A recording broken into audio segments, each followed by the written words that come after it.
Mari cik adik, mari cik abang, mari kita berdendang si pinang muda. Mahligai bahagiamu telah kuruntuhkan. Dara bukan gadis lagi. Rusaklah anak punya program. At the height of his career in the 50s and 60s, P.Ramlee was hailed as Asia's Charlie Chaplin. Ia bukan insan seni penyulap harta negara. Ia bekalkan pusaka lebih berharga, bermaruah bagi bangsanya. Because to me, P.Ramlee is only my father. Tapi he belongs to everybody. Itu saja saya punya pegangan. He acted in 66 films, directed 35 and wrote 33 of them, as well as having composed over 360 songs in his lifetime. P.Ramlee ni filem sentiasa laku. Jangan 100 tahun pun boleh laku. Orang muda. Conquering every medium of the entertainment spectrum, P.Ramlee had an infinite charm, laced with a healthy dose of humor, warmth and humility that endeared him to many.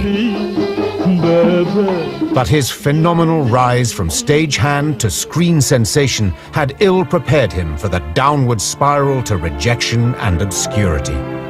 Dia sedih pasal dia datang di balik di my own country, dia kata people tak appreciate dia.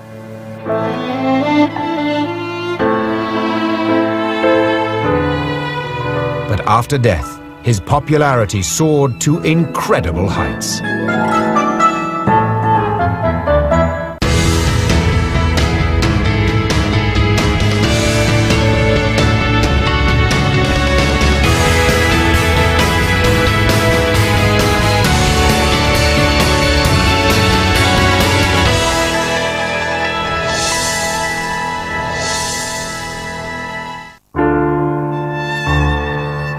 On the 29th of May 1973, legendary Malaysian screen icon P.Ramlee dies, broke and broken.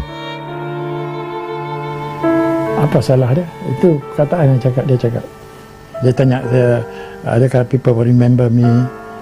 Kan? Saya tak boleh faham jiwa dia. Saya tak boleh buat apa waktu itu.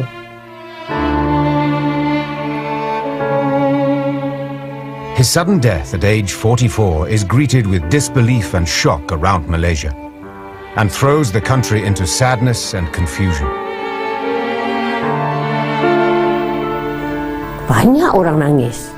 India kutu mayang, kacang putih, Cina jual sayur. Saya tanya, kenapa lu nangis sampai ini macam? Ini orang banyak baiklah, dia banyak tolong saya. Kenapa dia mati? Kenapa Tuhan Allah ambil sama dia? Within hours, glowing tributes start to swamp the media. Tidak ada di Asia dan saya rasa tidak ada di dunia pun yang saya kenal dalam dunia perfilman. Tidak ada tokoh seperti P.Ramlee ini. But unwanted and unloved by his own people in the years up to his death, guilt begins to prick a nation's collective conscience. Wah, inilah dia gambar yang dia nak sunting. His films and songs had grossed millions of dollars and swept more than 30 awards Asia-wide.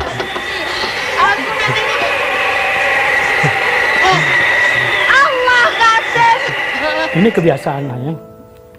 Masa seseorang tu masih hidup memang tidak dipedulikan ya. Memang apabila dia meninggal baru kita tahu, baru kita sedar bahawa apa yang dia buat tu meninggalkan sesuatu khazanah yang sukar untuk kita menidakkan. Mengapakah kau diciptakan Allah menjadi manusia? With regret coming in large doses, there is a clamour for his songs and movies and frenzied calls to have him properly honoured and remembered.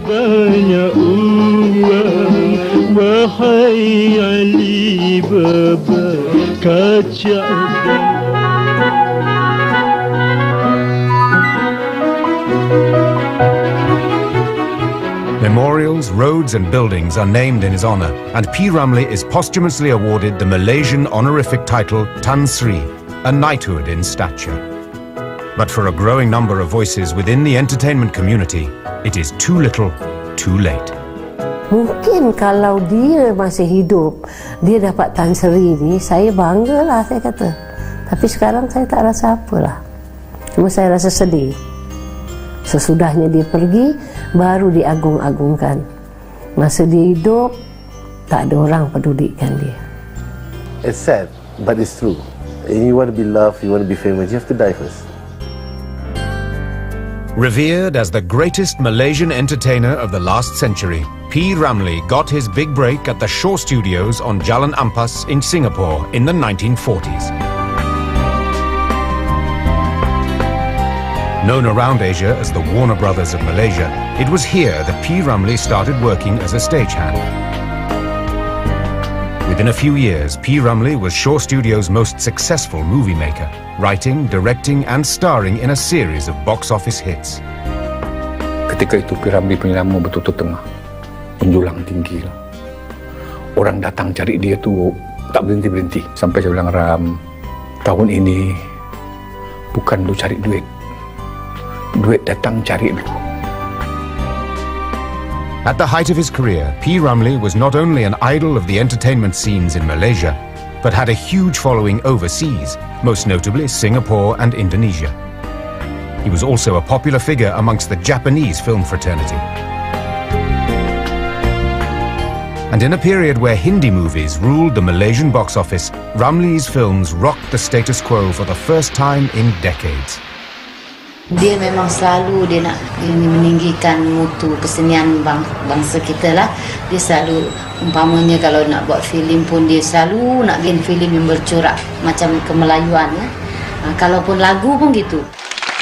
The man whose films, music and charisma inspired and touched the hearts of millions seemed untouchable.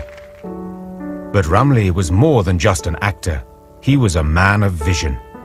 Knowing that colour films were the way forward, making his first screen movie in colour became an obsession for the next couple of years.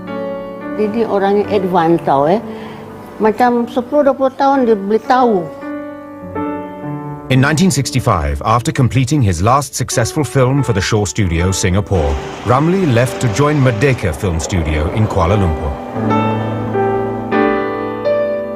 For the next 7 years, Ramlee made 18 films with Merdeka Studio, none of which had the box office success of his earlier films. Recording companies which had profited so much from his sweat and tears turned their backs on him. P.Ramlee hanya ada kontrak di Singapura. Jadi saya pergi tanya Mrs. B untuk kontrak barulah. Mrs. B kata, tak boleh. P.Ramlee main lagu tak laku. But even worse, his efforts to recapture his former glory were often ridiculed and vilified by the public and media. Memang pada masa itu memang P.Ramlee teruk kena. Ya, apabila dia buat Nang Jahanam, ya, lagi teruk dia kena. Pertelagahan P.Ramlee tu ada kan, dengan wartawan selalu kritik dia kan. P.Ramlee's triumph and fame had once earned him an iconic status. In his final years, he tried desperately but failed to recapture his former glory. But in death, he became a timeless superstar.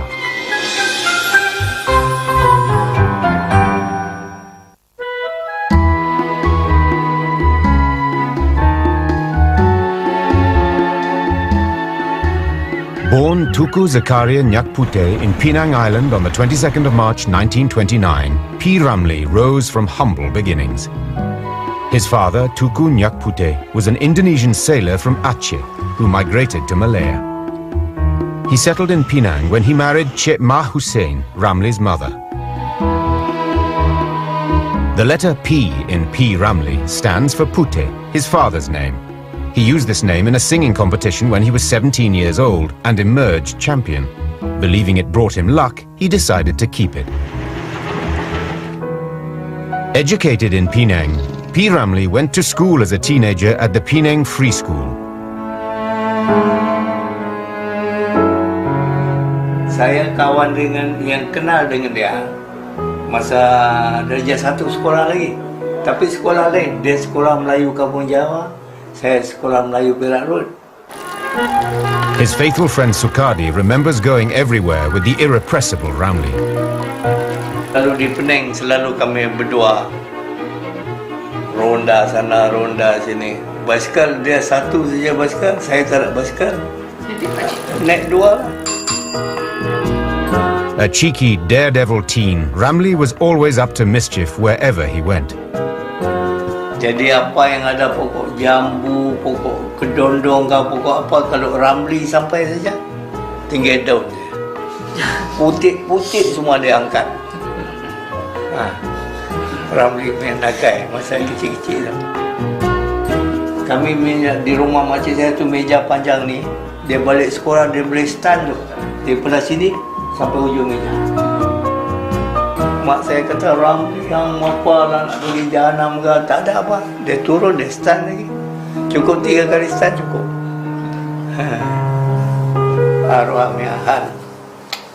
Saya sayang sungguh dekat dia.